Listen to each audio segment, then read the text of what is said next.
fight is on. You're going to see a third individual on the camera run across the street and tackle Jerome, the defendant's father. Armani Acklin, who's friends with the defendant, steps in, and now there's another melee that involves Armani, our deceased, fighting with Wilkerson Allen. You're going to see video of Marcella Stuttles, the bigger one, grabbing the guy who tackled the defendant's dad and pulling him off. And you will see the defendant kind of half shuffle, half jog down the road, 2 handguns in his hand, FN-57 in his right hand, which he doesn't shoot, and he walks up to the scrum of people and starts unloading. There's no warning. There's no verbal warning. There's no shots in the air. There's nothing. He walks up and unloads 13 rounds to a scrum of people that contain his dad and his friend Armani. And you're going to see this from multiple angles. And you will see that the very first shot, you can actually see the muzzle flash of the very first shot.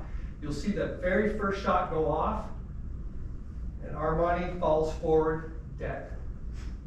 And you'll see that he continues to shoot. You'll see that his dad is up on his feet by the 6th or 7th round.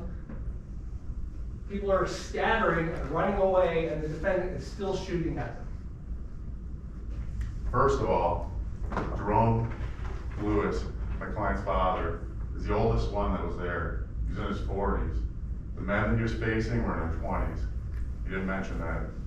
Number 2, he did have a valid CPL that day. You didn't hear this, that when that fight started, that he just described, he actually put the guns away. Before it started, you could see the tensions were rising. He didn't want weapons to be involved, so he went and he put the guns in his truck so they wouldn't be part of this. This was going to be a fist fight, he predicted, and so he took the guns and put them out of the line of what was going to happen to make it safe. Number 3, you're not going to hear anything about the medical records about these people that were shot. We don't have that. We don't know how bad their injuries were, other than taking their word for it when they come in here and testify. Number 4, we don't have any mention, we didn't hear this, that the people that were shot, they were uncooperative with the police. They didn't want to talk with the police. They were hesitant to speak with the police. You didn't hear this, that when Mr. Lewis, when this happened, him and his dad, they were cooperative with the police. They stayed there. They explained what happened.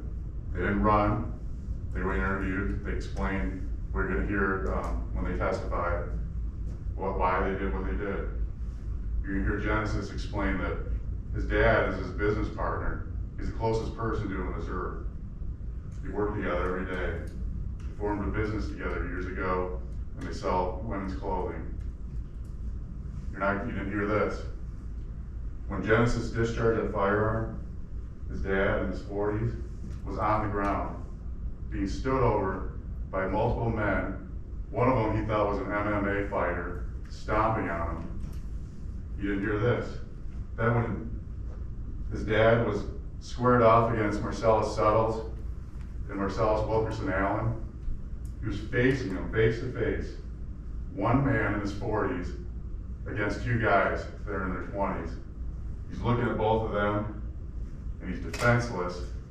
And Richard Caldwell runs from running start across Pearl Street for at least 20 yards away in a full run and tackles his father in his 40s from behind onto the pavement, slams his head against the car that he's standing next to, a metal vehicle, and he thankfully survived that, but he's on the ground. The fight is over at that point. His dad is defenseless, he's on the ground. And that is what he saw when he walked up with his CPL, with his pistols that he had lawfully, and he used to save his father from either getting his brain stomped out on the ground or killed. You're going to hear that the law in this state is that you have the right to use deadly force to defend yourself or others, especially if they're facing death or great bodily harm. The law is not that you have to wait until he sees his father's brains spilled onto the sidewalk from being stomped on by these men before he can then discharge the firearm. You can do it to prevent that. What's the purpose of using deadly force? You know, that's the most important right, I would argue, above everything. The right to use deadly force. Why? Because if you're dead, the right to free speech doesn't matter, does it? None of the other rights that are important under the Constitution matter if you're not alive to exercise them. You have the right to defend your life and defend the people in your family. And that's what my client did. He's a citizen and he had every right to do what he did.